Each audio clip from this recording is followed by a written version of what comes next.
ধনী হতে আল্লাহ পাক নিষেধ করেন নাই, ধনী হতে আল্লাহ নিষেধ করেন নাই, ব্যবসা করতে নিষেধ করেন নাই, ধন সম্পদ আল্লাহ পাক অর্জন করতেও নিষেধ করেন নাই, কিন্তু দুনিয়ার পূজা করতে আল্লাহ নিষেধ করেছেন, দুনিয়ার মোহে ডুবে যেতে আল্লাহ নিষেধ করেছেন।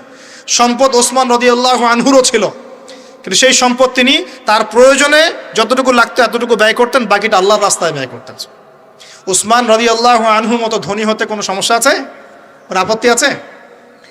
একটা আমল তার জীবনী থেকে পাওয়া যায়, এটা পড়ে আমার কাছে এত নিজেকে এত ছোট মনে হচ্ছে যে কাশ যদি এই আমলটা আমি করতে পারতাম। বলে দেব, চেষ্টা করছি যে করার, আপনারাও করার চেষ্টা করেন।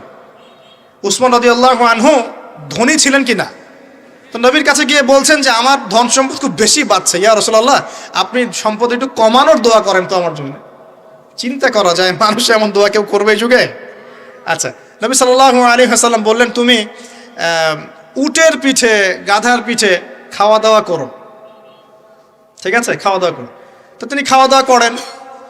এখন কয়দিন পরে, কয়দিন বলতে কতদিন আল্লাহ ভালো জানেন, তিনি এসে বলছেন ইয়া রাসূলুল্লাহ আমার তো সম্পদ আরো আগের চেয়ে বাড়তেছে, দেখি আপনি কি দোয়া করলেন, সম্পদ তো আরো বাড়া শুরু করেছে এখন।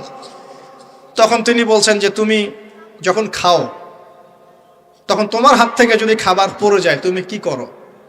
তখন তিনি বলেছেন আমি, আমার হাত থেকে খাবার যদি পড়ে যায়, একটা দানাও যদি পড়ে যায়, আমি উটের পিঠ থেকে নেমে সেই খাবারটাকে তুলে পরিষ্কার করে তারপর খাই। উসমান রাদিয়াল্লাহু আনহু এত ধনী মানুষ, তিনি প্রতিবেলায় 100 মানুষকে খাওয়াতে পারেন, কোনো সমস্যা নেই। তিনি একাই তাবুকের যুদ্ধে 30,000 সৈন্যের দায়িত্ব নিয়েছেন। 30,000 সৈন্য 3 মাস যাবে, যাত্রা বিরতি করবে, খাবে দাবে, তাদের ঘোড়া অস্ত্রশস্ত্র সব দায়িত্ব একজন ব্যক্তি বহন করেছেন, উসমান রাদিয়াল্লাহু আনহু। কত বড় ধনী আপনি চিন্তা করেন। উনার মতো ধনী কোনো পররাষ্ট্রমন্ত্রীও নাই পৃথিবীতে এখন পর্যন্ত, কোনো বিশ্ব নেতাও নাই ওনার মতো ধনী, এখন কেউই নাই। আর উনি কিন্তু তার এই ধন সম্পদ সুদের মধ্য দিয়ে অর্জন করেন নাই, তার ধন সম্পদ দুর্নীতির মধ্য দিয়ে অর্জন করেন নাই, তার ধন সম্পদ তিনি কিন্তু এই যে অন্যের সম্পদ অন্যায়ভাবে দখল করে অর্জন করেন নাই। তিনি সম্পদ অর্জন করেছেন বৈধ পন্থায়, হালাল ব্যবসা করেছেন নাকি না? এই যে আমল, তো নবীজি বলছেন যে তোমার আমল যদি এমনই হয় তাহলে তোমাকে আল্লাহ পাক সম্পদ দিবে না, কাকে সম্পদ দিবে? তুমি আল্লাহ পাকের যে সম্পদ রিজিকের যে শুকরিয়া আদায় করো, কৃতজ্ঞতা প্রকাশ করো যে আল্লাহ আমাকে ভালোবেসে রিজিকটা দিয়েছেন, আমার হাত থেকে পড়ে গেছে, আমি তুলে খাই। এই যে আল্লাহ পাকের নেয়ামতের প্রতি তোমার যে শ্রদ্ধা, যে সম্মান, এর শুকরিয়া স্বরূপে আল্লাহ পাক তোমাকে এরকম সচ্ছল বানায় দিচ্ছেন, আর তো কিছু করার নাই। তো উসমান রাদিয়াল্লাহু আনহুর মতো ধনী হতে কোনো সমস্যা আছে? তিনি কৃপণ ছিলেন না, তিনি আল্লাহ পাকের নেয়ামতের শুকরগুজার ছিলেন। ভুল ব্যাখ্যা নেবেন না, তিনি আল্লাহ পাকের নেয়ামতের শুকরগুজার ছিলেন। আমরা আল্লাহ পাকের নেয়ামতের শুকরিয়া আদায় করবো ইনশাআল্লাহ, এবং যা রিজিক আল্লাহ আমাদেরকে দিয়েছেন এতে সন্তুষ্ট থাকবো ইনশাআল্লাহ, এবং হালালভাবে চলার চেষ্টা করব। আল্লাহ পাক আমাদেরকে ধন দিলে সেই ধন সম্পদ যতটুকু আমার পরিবারের জন্য প্রয়োজন, বাড়তিগুলো আমরা আল্লাহর পথে দান সাদাকা করবো ইনশাআল্লাহ। আল্লাহ পাক আমাদের সবাইকে আল্লাহর রাস্তায় দান করার তৌফিক এনায়েত করুন, আমিন। সমাজ কল্যাণমূলক কাজ করেন না, জনসেবা করেন, মানুষের সেবা করেন, মানুষের কাছে থাকেন, সোশ্যাল ওয়ার্ক করেন। এই যে অ্যাসোসিয়েশন আছে না, কিছু সামাজিক নন পলিটিক্যাল নন প্রফিটেবল কিছু ফাউন্ডেশন থাকে না, মানুষের কল্যাণে কাজ করেন, ইফতারের প্রজেক্ট করেন সামনে, ঠিক আছে। তারপরে শীতবস্ত্র হয়, তারপরে যে ত্রাণ রিলিফ, মানুষের কল্যাণ, বৃক্ষরোপণের কাজ, তারপরে আপনার এই যে রক্তদান কর্মসূচি, এই টাইপের যে ভালো ভালো কাজ, সমাজ কল্যাণমূলক কাজ, এই সমাজ কল্যাণমূলক কাজগুলো করলে মনটা বড় হবে ইনশাআল্লাহ।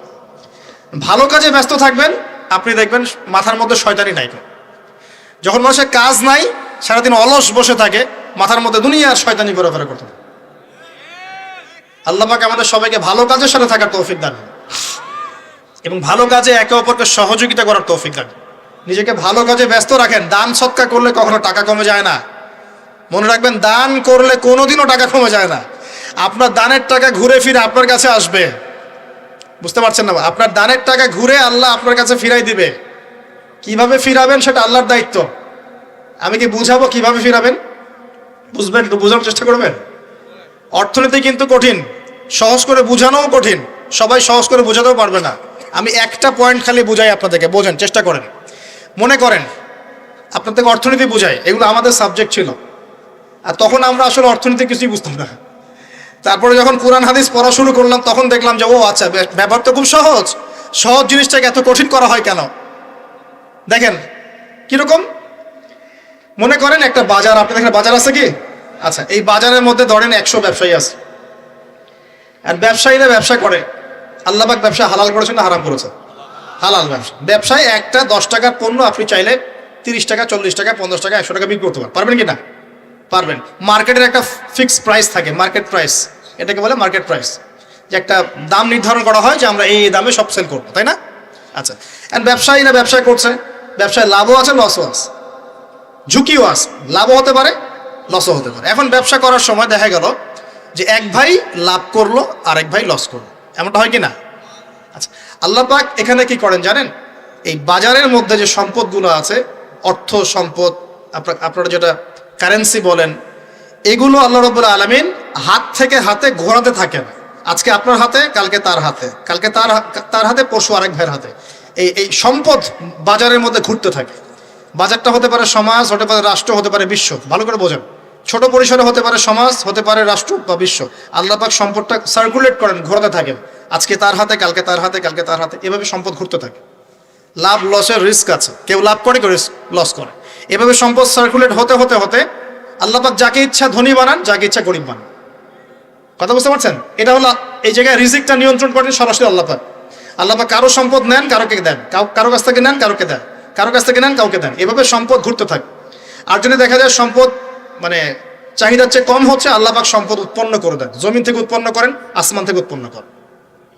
আমি মানে বুঝাতে পারছেন? এরপরও যদি দেখা যায় যে সমাজে সংকট হলো, অন্য সমাজ থেকে আমদানি করতে হয়। যদি একটা রাষ্ট্রের সংকট হচ্ছে, অন্য রাষ্ট্র থেকে আমদানি করতে হয়। এভাবে একটা সিস্টেম চলে, ইসলামিক সিস্টেম। এখানে ব্যবসা হচ্ছে মূল। এখানে দায়িত্ব আল্লাহ নিয়ে নেন, কাউকে ধনী করবেন, কাউকে গরিব করবেন। সম্পদ ঘুরতে থাকবে, ঘুরতে থাকবে। এভাবে আল্লাহ পাক আপনার এই যে ধনী ব্যক্তি মনে করেন যে সম্পদ এখানে লাভ করেছে, এই ব্যক্তির উপর আবার জাকাত ফরজ আছে। কি আছে? জাকাত ফরজ আছে। এখন এই যখন ধনী হবে, হিসাব পরিমাণ সম্পদ আসবে, তখন এ জাকাত দিবে গরিবকে। তখন যার হাত থেকে সম্পদ চলে আসছে, ওর কাছে আবার সম্পদ ফিরে যাবে। সুবহানাল্লাহ। বুঝতে পারলেন কি কিভাবে সম্পদ আল্লাহ পাক ঘোরান? এর জাকাত ছাড়াও আছে সাদাকা। সাদাকা ছাড়া সাদাকাতুল ফিতর আছে, অনুদান আছে, এবং নরমালি আল্লাহ পাক কিন্তু সদকা করতে উৎসাহিত করেন। এইভাবে একটা ইকোনমিক সিস্টেম চলতে থাকে, ছোট বা বড় পরিসরে। এইভাবেই মদিনা টিকে ছিল, এভাবেই মদিনার ইকোনমিক সিস্টেম চলতো নবী সাল্লাল্লাহু আলাইহি ওয়াসাল্লামের যুগে। তো সেখানে আরো একটা বিষয় এক্সট্রা ছিল, যেটা এখন নাই। সেটা ছিল গনিমত। সেটা কি? রাসূল সাল্লাল্লাহু আলাইহি ওয়াসাল্লাম সাহাবীরা বিভিন্ন যুদ্ধ এবং জিহাদ করতেন কিনা? না, তারা তো এগুলো করতেন না। মসজিদে বসে খালি সুবহানাল্লাহ পড়তেন। হ্যাঁ নাকি? বদর উহুদ তো হয়নি ইসলামে, হয়েছে? বদর উহুদ বলে কোনো যুদ্ধ হয়েছে নাকি? এগুলো বললে তো দেখা যাবে বাপরে বাপ, অবস্থা খারাপ। হ্যাঁ, জিহাদি বয়ান শুরু করে দিয়েছে। তখনই মুসলিমরা যুদ্ধে গিয়েছে এবং জয় করেছে, তখন বিপুল গনিমতের সম্পদ লাভ করেছে। বুঝতে পারছি? গনিমত মানে ওই যে যাদের সাথে যুদ্ধ হচ্ছে ওদের সব সম্পত্তি মুসলিমরা তখন পেয়ে যায়, কারণ ওগুলো ছেড়ে ওরা পালিয়ে যাবে। এটা এর মধ্য দিয়ে মুসলিমরা ব্যাপক সচ্ছলতার মুখ দেখেছিল। খায়বারের যুদ্ধে জয়ের মধ্য দিয়ে মুসলিমরা প্রায় 1/3 সম্পদ পেয়েছিল আরবের মধ্যে। জাজিরাতুল আরবের 1/3 সম্পদ শুধু খায়বার যুদ্ধ জয়ের মধ্য দিয়ে লাভ করা হয়েছে। ওইটা তো নাই, এখন ক্লোজড। আমি ওগুলো বাদ দিয়ে এই সিস্টেমগুলোর কথা বললাম, সাদাকা, ব্যবসা ইত্যাদি ইত্যাদি। তার মানে ইসলামিক ইকোনমিক সিস্টেমের মধ্যে আল্লাহ পাক সম্পত্তি নিয়ন্ত্রণ করছেন এবং কাউকে ধনী বানাচ্ছেন, কাউকে গরিব করছেন। সম্পদ হাতে হাতে ঘুরছে, যে ধনী সে আবার জাকাত দিচ্ছে, তখন গরিবের কাছে ধনীর সম্পত্তি চলে আসছে। এখন চলমান সিস্টেমে কি সমস্যা হয়? যখন আপনি ব্যবসাটাকে গুটিয়ে নিয়ে সুদটাকে প্রাধান্য দিচ্ছেন, মানে সুদের মধ্যে কি লাভ লস দুটা রিস্ক আছে, ঝুঁকি আছে কোনো? সুদে আপনি যখন খান, আপনি কি বলেন যে ঠিক আছে আমি 100 টাকা নিলাম, ব্যবসায় লাভ হলে আমি দিব 50%, লস হলে 50%। এটা তো সুদ না, এটা তো সুদ না। এটা কি সুদ? যখন আপনি বলেন যে আমি 100 দিয়েছি, আমাকে 110 দেওয়া লাগবে, 100 দিয়েছি আমাকে 110ই দেওয়া লাগবে, আপনি তো লসের রিস্ক নিবেন না? নিবেন? সুদখোর কি লসের ঝুঁকি নিবে নাকি লাভের শর্তে টাকা দিবে? এখন যখন আপনি লাভ লসের ঝুঁকি নিচ্ছেন না, তখন একজন লাভ করা একজন লস করার কোনো সিস্টেম বাজারে থাকছে না। তখন সম্পদ ধনিক শ্রেণীর হাতে পুঞ্জীভূত হচ্ছে, তারা আস্তে আস্তে ধনী হতে থাকবে, গরিবরা আস্তে আস্তে গরিব হতে থাকবে। এরও উপরে যখন সে আবার জাকাত দিবে না, তখন ওই সম্পদ আবার গরিবের কাছেও ফিরে আসবে না। এভাবে সুদের মধ্য দিয়ে সম্পদ সংকীর্ণ হয়ে যায়, একদম একটা মার্কেট, সমাজ, রাষ্ট্র মেসাকার অবস্থা হয়, দেউলিয়া হয়ে চলে যাবে। একটা একটা করে কথা বলেছিলাম, ফলেছিল কি অর্থনীতির কথাগুলো? পাকিস্তানের কথা ফলেছে? পাকিস্তানের সামনে আরো ভয়াবহ পরিণতি আছে। আর এগুলো থেকে শিক্ষা না নিতে পারলে আমাদের সামনে ক্ষতি আছে। এগুলো বলবেই বাকে, বোঝাবেই বাকে। আর আল্লাহ পাক আমাদের কথা গ্রহণ করার মানসিকতা দান করুন। কমপক্ষে কথাগুলো শুনে একটু যাচাই করার তৌফিক আল্লাহ দান করুন। যাচাই করার পর যদি দেখা যায় যে হ্যাঁ ঠিকই বলেছে ছেলেটা, বা কম কিছুটা হলেও ঠিক বলেছে, ওইটুকু অন্তত গ্রহণ করার তৌফিক আল্লাহ দান করুন। একবারে যদি নেগলেক্ট করে দূর এইসব কথা শোনারই দরকার নাই, তাহলে তার কিছু হইল না।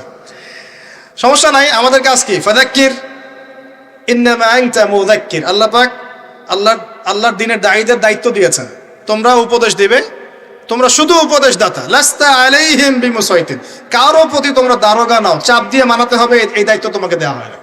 জাস্ট বলে দিয়ে চলে আসে, সামলা আসে। ফাযাক্কির ইন নাফাআতিয যিকরা, তুমি উপদেশ দিবে হে নবী।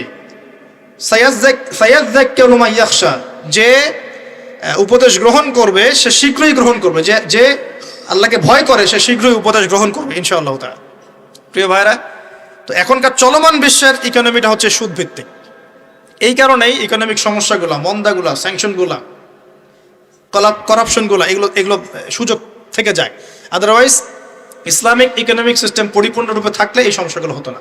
রমজান মাসে ওয়াদা নাম্বার 5, কয়টা ওয়াদা করছেন এই পর্যন্ত ভাই? 4টা। ওয়াদা নাম্বার 5 হচ্ছে রমজান মাসে যার যার জাকাত ফরজ হয়, জাকাত অবশ্যই জাকাত আদায় করে দিবেন ইনশাআল্লাহ। করবেন কি না? আপনারা কি মনে করেন যে নামাজই খালি ফরজ, জাকাত ফরজ না? জাকাত ফরজ না? যে কেউ যদি মনে করে নামাজ ফরজ, জাকাত ফরজ না, সে ব্যক্তি কাফের। হ্যাঁ, আমার ফতোয়া না, যে কোনো আলেমকে জিজ্ঞাসা করেন না, যে কোনো মাযহাবের আলেমকে জিজ্ঞাসা করেন, যে কোনো মাযহাবে। মান ফাররাকা বাইনা সলাতি ওয়াজ যাকাত, যে ব্যক্তি সালাত এবং যাকাতের মধ্যে পার্থক্য করে, সে ব্যক্তি মুসলিম মিল্লাত থেকে খারিজ হয়ে যাবে। আবু বকর সিদ্দিক রাদিয়াল্লাহু আনহুর যুগে কিছু মানুষ যাকাত দিত না, দিতে চায় নাই। আবু বকর সিদ্দিকের মতো নরম মানুষ না মনে হয়, নরম মানুষ, নামাজে দাঁড়ালেই ঝরঝর করে কান্না শুরু করেন, নরম মনের মানুষ, তিনি যাকাত অস্বীকারীদের বিরুদ্ধে যুদ্ধ করলেন। ইতিহাস পড়ে দেখেন। তারপরে তারা ভয়ে যাকাত দেওয়া শুরু করলো। একজনের বিরুদ্ধে অ্যাকশন নেওয়া হয়েছে, বাকিরা ভয়ে যাকাত দেওয়া শুরু করেছে। রাষ্ট্রীয় কোষাগার সমৃদ্ধ হলো। মুসলিমরা কি ওই সময় সুদের মধ্য দিয়ে রাষ্ট্রীয় কোষাগার বৃদ্ধি করত? যাকাত ছিল, গনিমত ছিল, সাদাকা ছিল, ব্যবসা ছিল, কৃষি ছিল, এইগুলোর মধ্য দিয়ে তারা সমৃদ্ধ হতো। আর এই সমৃদ্ধি দিয়ে আমরা প্রায় 1200 বছর বিশ্ব শাসন করেছি। কত বছর? 1200 বছর আমরা বিশ্ব শাসন করেছি। আর এখন আমাদেরকে চাইতে হয়, লোন দেন, এই করেন, সেই করেন। আমাদেরকে নিচের হাত হইতে হয়েছে, নিচের হাত। কি লজ্জা আমাদেরকে নিচের হাত হতে হয়েছে, ওরা এখন উপরের হাত। ওরা আমাদেরকে এখন অনুদান দেয়, আবার সুদের শর্ত দিয়ে দিবে। আপনারা তো IMF বুঝবেন না, ওইটাতে আমি যাচ্ছি না। এমন কিছু শর্ত দিবে যেটা রাষ্ট্রের গলা দড়ি চিপে রেখে দিবে একেবারে। এটা যারা এখানে বিজ্ঞ ব্যক্তিত্বরা আছেন তারা বুঝবেন আমার কথা। গলার মধ্যে দড়ি দিয়ে ফাঁস লাগিয়ে রেখে দিবে, এর নাম লোন দেওয়া। গলায় দড়ি দিয়ে ফাঁস ধরে রেখে দিবে, এর নাম লোন দেওয়া। দিবি না মানে টান দিয়ে নিয়ে নিবে একদম। তারপর শ্রীলঙ্কা বানায় রেখে দিবে একেবারে। শ্রীলঙ্কা এমনি হয়েছে নাকি? ওর গলায় আগে রশি পরাইছে, নে তুই নে, এগুলো সব নে। রশি আস্তে আস্তে টান দিছে দিয়ে এক পর্যায়ে যখন দেখছে এ তো আর আমার কিছু শোধ করতে পারবে না, টান দিয়ে সব নিয়ে নাও, দেউলিয়া শেষ নাই। শিক্ষা, বিশ্ব বুঝতে হবে কোরআন সুন্নাহ আল্লাহ পাক শুধু এই যে ঝাড়ফুঁক করার জন্যে আর তাবিজ করার জন্যে, হ্যাঁ, শুধু বরকত নেওয়ার জন্যই নাজিল করেন নাই। কোরআন এবং সুন্নাহ আল্লাহ পাক নাজিল করেছেন যাতে কোরআন সুন্নাহ দিয়ে আমরা চলমান সমাজের, বিশ্বের সমস্ত সমস্যাগুলোর সমাধান খুঁজে বের করতে পারি। না কি মনে হয় আপনাদের? এই জন্য আল্লাহ নাজিল করেন নাই? আমি একটা আয়াত বলি তাহলে বুঝবেন। আল্লাহ বলছেন সূরা নাহল আয়াত নাম্বার 89, সূরা নাহল আয়াত নাম্বার 89, 89। আল্লাহ পাক বলছেন বিসমিল্লাহির রহমানির রহিম, ওয়া নাযালনা আলাইকাল কিতাব, হে নবী আমি আপনার প্রতি এমন একটা কিতাব নাজিল করে দিয়েছি, মানে কোরআন, তিবিয়ানান লিকুল্লি শাই, যে কিতাব প্রতিটা বিষয়কে ব্যাখ্যা করবে ইনশাআল্লাহ। ব্যাখ্যা করে কিনা? কোরআন প্রতিটা বিষয়কে ব্যাখ্যা করে কিনা? ওয়া হুদান, এবং কোরআন হবে আমাদের জন্য হেদায়াত, মানে পথনির্দেশ, গাইডেন্স। ওয়া রাহমাতান, এবং আল্লাহর পক্ষ থেকে রহমত, দয়া। ওয়া বুশরা লিল মুসলিমিন, আর মুসলমান জাতির জন্য এই কোরআন হচ্ছে সুসংবাদ। বলে সুবহানাল্লাহ। এই কোরআন যদি পড়ি না, বুঝি না, আমল করি না, তাহলে এর সমাধান কেমন করে বের করব? আল্লাহ পাক আমাদেরকে এমন ওলামায়ে কেরাম দান করুন, এমন প্রজন্ম দান করুন, এমন যুব সমাজ দান করুন, এমন নেতৃত্ব দান করুন, যারা কোরআন এবং সুন্নাহর জ্ঞান দিয়ে পুরো বিশ্বটাকে শাসন করতে পারবে ইনশাআল্লাহ। আল্লাহ পাক, আমি দোয়া করি আল্লাহ পাক আমাদের ঊর্ধ্বতন কর্তৃপক্ষ সহ সবাইকে এমন হেদায়েত দান করুন, যে হেদায়েতের আলোকে তারা কোরআন সুন্নাহর কাছে এমনভাবে আত্মসমর্পণ করবে যে ওই হেদায়েতের আলো নিয়ে, ওই আলোর মশাল নিয়ে ইনশাআল্লাহ বিশ্বটা জয় করবে ইনশাআল্লাহ। এমন প্রজন্ম আসবে ইনশাআল্লাহ, যদি এই এস্টিমেশনগুলা, প্রেডিকশনগুলা ফলে, এরকম প্রজন্ম যে আসবে এটাও একদিন ফলবে ইনশাআল্লাহ। তাহলে আমরা নিয়াত করতে পারি কি, 7 নাম্বার ওয়াদা করতে পারি যে আমরা সবাই কোরআন এবং সুন্নাহর ইলমটা অর্জন করব ইনশাআল্লাহ। কমপক্ষে বেসিক কিছু জ্ঞান অর্জন করব ইনশাআল্লাহ। আমি বলছি না যে সবাইকে মুফতি হওয়া লাগবে, সবাইকে দায়ী হতে হবে, সবাইকে একদম মুফাসসির হতে হবে, এটা জরুরি না, এটা মানুষ পারবেও না। কিন্তু কমপক্ষে ইসলামের বেসিক জিনিসগুলো কি আমরা শিখতে পারি না ভাই? এটা শেখার জন্য কি খুব কষ্ট করতে হবে? আল্লাহ পাক আমাদের সবাইকে খাস নিয়াত করার তৌফিক দান করুন, খালেস নিয়াত করার তৌফিক দান করুন। দ্বীনের জ্ঞান অর্জন আল্লাহ পাক ফরজ করেছেন ভাই। দ্বীনের জ্ঞান অর্জন করা মুস্তাহাব বিষয় নয়, নফল কিছু নয়। তালাবুল ইলমি ফরিদা আলা কুল্লি মুসলিম, প্রত্যেক মুসলমানের উপরেই দ্বীনের ইলম অর্জন করাটা ফরজ। এটা কি নফল? আমরা নিজেরা অর্জন করব, আমাদের সন্তানদেরকে শেখাবো, মা বোনদেরকেও শেখাবো ইনশাআল্লাহ। মা বোনদেরকে শেখানো লাগবে না ভাই? খালি চুলাই ঠেলবে সারা জীবন? নাকি দিনের কিছু জ্ঞান অর্জন করাতে হবে? নাকি করাতে হবে না? আল্লাহ পাক আমাদের সবাইকে আদর্শ ইসলামিক পরিবার দান করুন বলি আমি। যে কথা বলতে এসেছি, গভীরে চলে গেছিলাম। আপনারা যাকাত দিয়েন, রমজান মাসে আল্লাহর ওয়াস্তে যাকাতগুলো দিয়ে দিয়েন, এবং আল্লাহর ওয়াস্তে একটু ওয়াদা করেন আর যাই করেন অর্থনৈতিক জীবনে সুদের সাথে সম্পৃক্ত হবেন না। হবেন? সুদের পাপ কি? নিজের মায়ের সাথে জেনা করা। এই হাদিস কেউ শোনায় নাই ভাই? সুদের পাপের 70টা বা 73টা শাখা আছে। তার সবচেয়ে উঁচুটা আমি বলেছি কোরআন থেকে, আল্লাহ এবং তার রাসূলের সাথে যুদ্ধ করা। সবচেয়ে নিচের পাপটা কি জানেন? সবচেয়ে নিচের পাপ হচ্ছে নিজের মাকে বিয়ে করা। নাউযুবিল্লাহ। নিজের মাকে কেউ বিয়ে করে? এর চাইতেও জঘন্য কাজ হলো সুদ খাওয়া, কারণ সুদের মধ্য দিয়ে মানুষের রক্তকে চুষে খাওয়া হয়। আর মেরাজের রাতে যখন নবী সাল্লাল্লাহু আলাইহি ওয়াসাল্লাম, যে মেরাজের কথা বলছিলাম, তিনি আল্লাহর সাথে সাক্ষাৎ করতে গিয়েছিলেন, তখন জাহান্নামের অনেক আযাব তিনি দেখেছেন। আর কিছু প্রশ্ন করতে পারে মানুষ যে জাহান্নাম কি তাহলে আগেই তৈরি হয়ে আছে, আযাব কি এই সেই, এগুলো অ্যান্সার দেওয়ার জন্য আরেকটা লেকচার লাগবে। মনে রাখবেন, সময় এর নিয়ন্ত্রণ আল্লাহর হাতে। আমাদের কাছে অতীত, বর্তমান, ভবিষ্যৎ এই বিষয়গুলো আছে, আমাদের টাইম ফ্রেমের মধ্যে এটা আছে। আল্লাহ পাকের কাছে এইভাবে সময় না যে অতীত একটা, এটা বর্তমান, এটা ভবিষ্যৎ, এমন নয়। সব কিছু আল্লাহর সামনে, সব কিছু। আমরা যেখানে ঘুরি, এই সৌরজগতে আমরা ঘুরছি, এই যে ওয়াজ করছি যখন আমরা, এখনো জমিনটা ঘুরছে কি না? আমাদেরকে নিয়ে পৃথিবী ঘুরছে শূন্যের মধ্যেই। সুবহানাল্লাহ বলেন। আমাদেরকে নিয়ে পৃথিবী এখনো এই মুহূর্তেও শূন্যের মধ্যে ঘুরছে, আসমানে ঘুরছে কি না? আমরা কি টের পাচ্ছি? টের পাচ্ছি না। সূর্য উঠছে, আমাদের কাছে মনে হয় যে একটা দিন আসলো, ডুবলো, একটা রাত হয়ে গেল। যদি আল্লাহ পাক পৃথিবীর ঘোরার গতিটাকে কমায় দেন, তাহলে কি হবে জানেন? দিন রাত লম্বা হয়ে যাবে। বুঝেন নাই মনে হয়? আল্লাহ পাক যদি এই যে আমরা ঘুরছি মনে করেন এভাবে, আল্লাহ যদি গতিটাকে কমায় দেন, আস্তে আস্তে ঘুরে, তাহলে দিন রাত লম্বা হয়ে যাবে। বিজ্ঞানীরা বলে, এটা বিজ্ঞানীদের কথা, এটা আমার কথা না, বিজ্ঞানীরা বলে তখন আমাদের দাড়ি চুলও নাকি পাকবে না, বয়সও নাকি বাড়বে না। যাই হোক, ওটা ওদের থটস, এটা আমাদের থটস না। আলোর বেগে যদি মানুষ মহাবিশ্বে, মহাকাশে সফর করতে পারে, আলোর বেগের চেয়ে বেশি বেগে, এখনকার সায়েন্সরা বলে, ওরাই বলে যে মানুষ তখন ফিউচারে চলে যেতে পারে, ভবিষ্যতে যেতে পারে, আলোর বেগে যদি সফর করতে পারে। এটা ওদের কথা, আমরা এইসব আলোচনা যাচ্ছি না। বলছি সময়ের নিয়ন্ত্রণ কার হাতে? আল্লাহর হাতে। বারজাখ বলে একটা জগৎ আল্লাহ তৈরি করেছেন। কি নাম? বারজাখ। এই জগৎটা হচ্ছে আমাদের দুনিয়ার জগৎ আর জান্নাত জাহান্নামের যে কিয়ামতের দিন, এর মাঝখানের একটা জায়গা। এখানে ইল্লিন আর সিজ্জিন দুটো স্তর আছে, একটা নাম ইল্লিন, একটা সিজ্জিন। এই দুনিয়ার নেককার মানুষ যারা, তাদের আত্মাগুলোকে আল্লাহ পাক এই যে ইল্লিনে নিয়ে গিয়ে রেখে দেন। আর দুনিয়াতে যারা পাপী পাপাচারী, তাদের আত্মাগুলোকে আল্লাহ পাক সিজ্জিনে রেখে দেন। এই যে কবরের যে আযাব, যে আমরা একটা কথা বলি, এটা আযাব বলে রুহের আযাব। কিসের আযাব? রুহ। দেহ তো আপনার নাই, ওখানে দেহ আছে? দেহ তো পচে গেছে, গলে গেছে। তাহলে আযাবটা কিসের? রুহের। বুঝাচ্ছি, আমি এই পড়াশোনাটা করেছি ইমাম গাজ্জালী রাহিমাহুল্লাহর বই থেকে। এত গভীর মানে লেখা, মানে ধরতে গেলেও মনে হয় যে একটা লাইন 10 বার পড়তে হচ্ছে। একটা এক্সাম্পল দিয়ে তিনি বুঝাচ্ছেন এভাবে। তিনি বলছেন এটা একটা উদাহরণ মাত্র, এটাই প্রকৃত ব্যাখ্যা না, একটা উদাহরণ মাত্র। বোঝানোর চেষ্টা করছেন তিনি এভাবে যে আমরা যখন ঘুমাই, অনেকে ভালো স্বপ্ন দেখেন না? ভালো স্বপ্ন দেখে আপনার কাছে ভালো লাগছে, খুব মজা লাগছে না?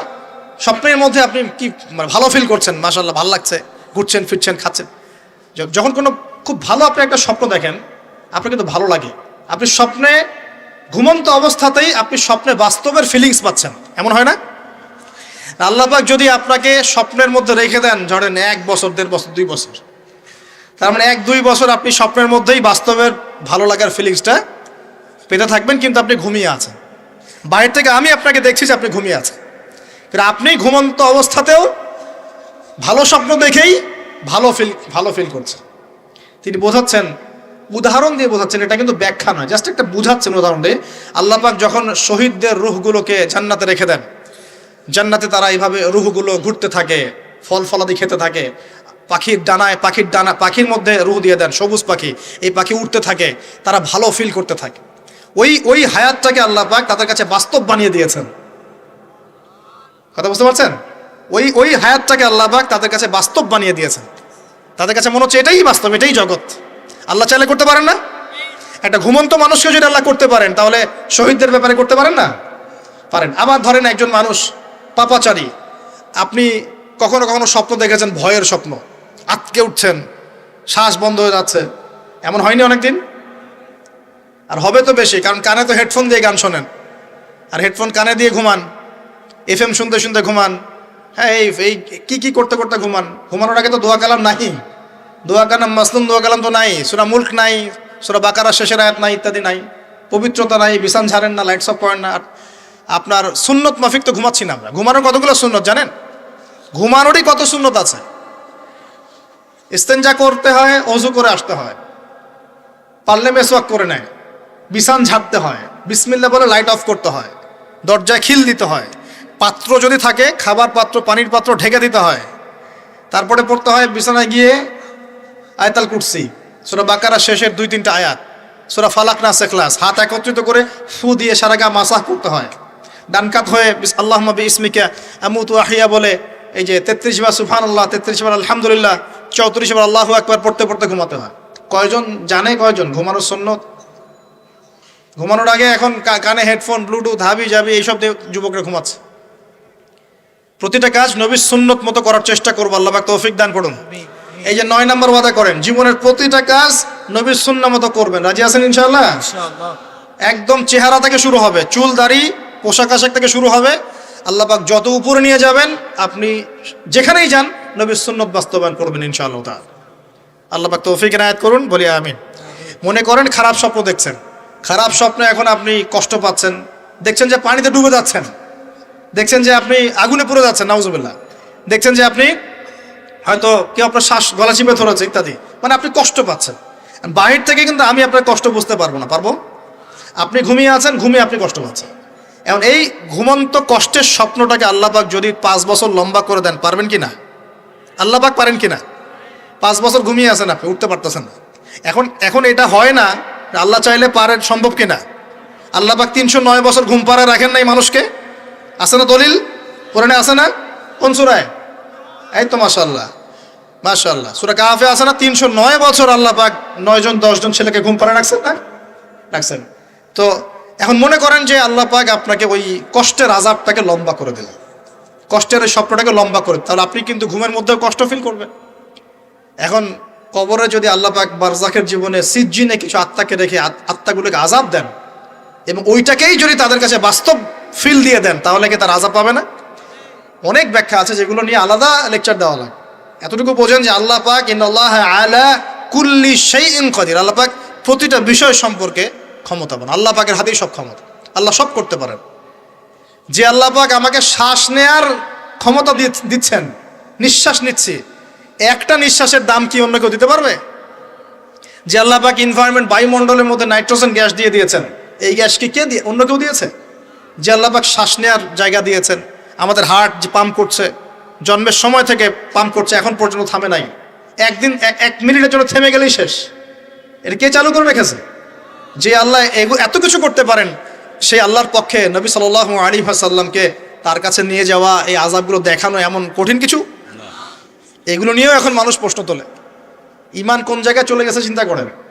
তো এখানে নবীজি অনেকগুলো শাস্তি দেখেছেন, তার মধ্যে একই পাপের কারণে তিনটা শাস্তি দেখেছেন। কয়টা ভাই? এই সেই বিখ্যাত পাপের নামটাই হচ্ছে সুদ। কি নাম সেই পাপের? একবার দেখেছেন কিছু লোককে রক্তের নদীতে ফেলে দিয়ে মাথা ফাটিয়ে দেওয়া হচ্ছে। জিজ্ঞাসা করলেন এরা কারা? জিবরাইল আলাইহিস সালাম বলছেন এরা আপনার উম্মতের সেই সব ব্যক্তি যারা সুদখোর ছিল। রক্তের নদী কেন? কারণ রক্ত চুষে খাইতো তারা মানুষ। মাথা কেন ফাটাই দেওয়া হচ্ছে? কারণ এই মাথা দিয়ে বলেছিল ইন্নামাল বাইউ মিসলুর রিবা, ব্যবসা সুদ একই জিনিস। এই শয়তানি মাথা থেকে বেরোছে, এই কারণে মাথা ফাটিয়ে দেওয়া হচ্ছে। আর একটা শাস্তি দেখেছেন, তারা পাথর খাচ্ছে, পাথর, বড় বড় পাথর খাচ্ছে, পিছনের রাস্তা দিয়ে পাথর বের হয়ে যাচ্ছে। জিজ্ঞাসা করলেন কাদের কি কারণে শাস্তি দেওয়া হচ্ছে? জিবরাইল আলাইহিস সালাম বললেন এটাও সুদের কারণে। 3 নাম্বারটা দেখেছেন তিনি, যে কিছু মানুষ শুয়ে আছে আর এই পেটটা, এই বাড়ি, আমাদের বাড়ি যেমন উঁচু, বাড়ির মতো উঁচু হয়ে আছে পেটটা, আর পেটের ভিতরে অজগরের মতো বড় বড় সাপ কিলবিল কিলবিল করছে। আর এই 3টা শাস্তি তিনি দেখেছেন। দেখে জিবরাইল আলাইহিস সালামকে বলছেন এই 3টা শাস্তি কি কারণে? 3টার ক্ষেত্রেই জিবরাইল আলাইহিস সালাম বলেছেন সুদের কারণে, সুদের কারণে, সুদের কারণে। আল্লাহ পাক আমাদেরকে হেফাজত করুন বলি। 10 নাম্বার নিয়াত, আমরা সবাই হালাল খাওয়ার চেষ্টা করবো ইনশাআল্লাহ। আমরা হারামের দিকে যাব না ইনশাআল্লাহ। হালাল রিজিক আল্লাহ। আমাদের এই ভিডিওটি যদি আপনার ভালো লেগে থাকে তাহলে ভিডিওতে একটি লাইক দিতে পারেন এবং আপনার প্রিয়জনদের সাথে শেয়ার করতে পারেন, এবং এইরকম আরও ভিডিও পেতে আমাদের ইউটিউব চ্যানেলটি সাবস্ক্রাইব করে পাশে থাকা বেল আইকনটি অন করে দিন।